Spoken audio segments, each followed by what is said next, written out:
on, everybody? It is 5 o'clock in the morning, and today is slaughter day. So we're gonna load these chickens up. We're gonna bring them to the butcher. So got the old truck started, ready to go. Gotta hook up to the trailer and then transfer all the chickens over to the trailer. So wish me luck. All right, so we got all the chickens loaded up, as you guys can see.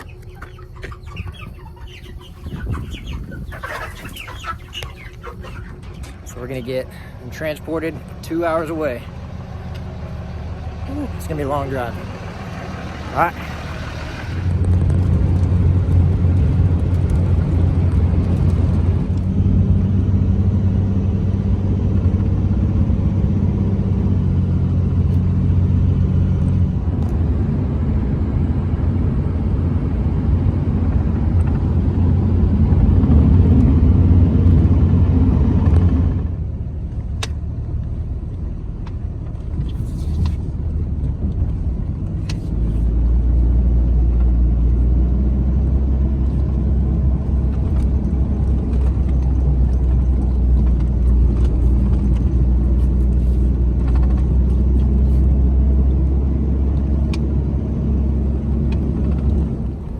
All right, guys, so I just dropped off the chickens.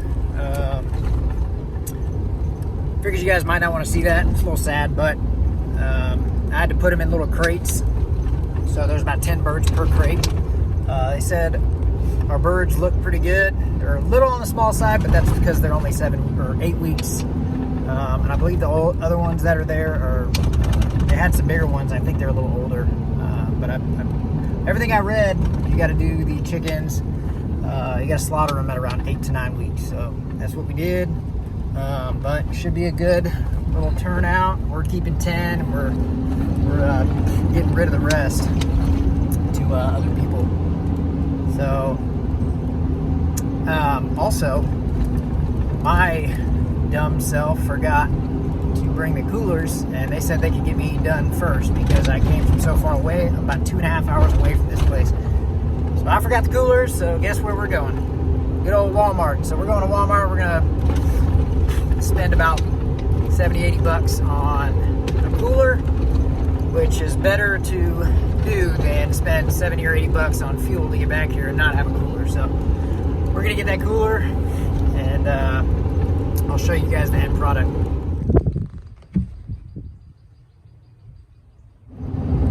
All right, so just went to Walmart, got an ice chest and 8 bags of ice. So whenever I pick up the chickens, I can put them on there. But I want to say I love small towns. The reason being is because this guy in a old early 90s F-150 single cab, this old gentleman, his name was Mike. He was going the opposite direction of me, and I was headed back to the chicken farm, or the chicken slaughterhouse, and he waved me down going the opposite direction of me. So I stopped, and he rolled down the window and asked me if I wanted some eggs. I don't know this guy from Adam, but I know his name's Mike, and he just straight up asked me, "You want some eggs?" And I told him I don't need any eggs, and he said, "Well, let me ask you this: do you want any, or do you like ground turkey?"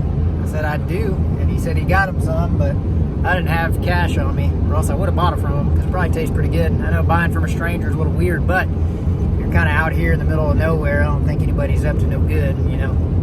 But I just thought that was pretty cool. That's why I love small towns. But, well, me being a dummy, again, first I left my ice chest at home, and so I fixed that problem, but I also forgot cash. And that's the only form of payment that this place takes. So cash or check, and I definitely ain't got no checks. So I'm headed into town to the closest, or the nearest ATM where I gotta grab some cash. And then I'll be on my way back. So it's about 10:50 right now, 11 o'clock. Been here since 8 o'clock. So been a long day, but it's all gonna be worth it whenever I get these chickens home. I forgot to tell you guys, as I was kind of leaving this guy, Mike, my good friend Mike. As I was driving away, he kept pumping the brakes like he was about to leave, but he was continued talking. And he had asked me my name. You know, I told him Corey, and he was like, "Well, what's your last name?" I said, "Corey Brown." And he was like, "Okay, I know plenty Browns." And I was like, "Yeah." I was like, "Oh, well, you know, I got a YouTube channel called Brown Family Ranch." He said, "Yeah, I know." So apparently we're pretty famous. We're all the way here in Giddings, Texas, and he knows me from about 2.5 hours away. So I thought that was pretty funny. But yeah, so I'm headed on my way back to the slaughterhouse. Man, I keep saying that like it sounds horrible. The chicken processor plant. I guess that's, yeah.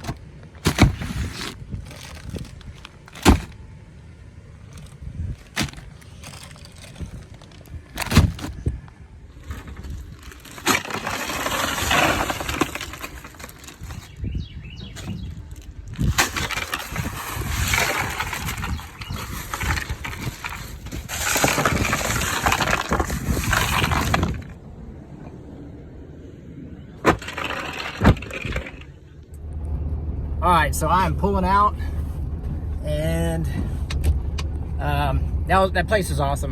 That place was super cool. Jane was extremely nice. I give this place 10 out of 10 on a score. They were tremendous to work with. Jane is very nice. I let her know that I had a YouTube channel and I'd like to feature her in it, but she said that she was having some breathing issues, and it's 90-something% humidity, and she wasn't going to be able to do it because it's kind of hard for her to breathe. But she said she would be able to do it some other time whenever she had a little bit more time, and maybe we could go in and do a tour. But that place is pretty awesome. I was able to capture some footage of the inside with the permission of Miss Jane. But you guys go check out Dewberry Hills Farm. They are a processing plant for birds, and they do a great job. As you can see by the packaging in the video, man, it's extremely professional. They keep everything extremely clean, and I mean, the inside of their facility is immaculate. I mean, I'd probably eat off one of those tables. So I am headed back home. I'm gonna go pick up baby girl Emmy, and I will put these birds in a freezer. Right now they're packed down on ice, but yeah, so here we go for a long drive home. We got about 2.5 hours.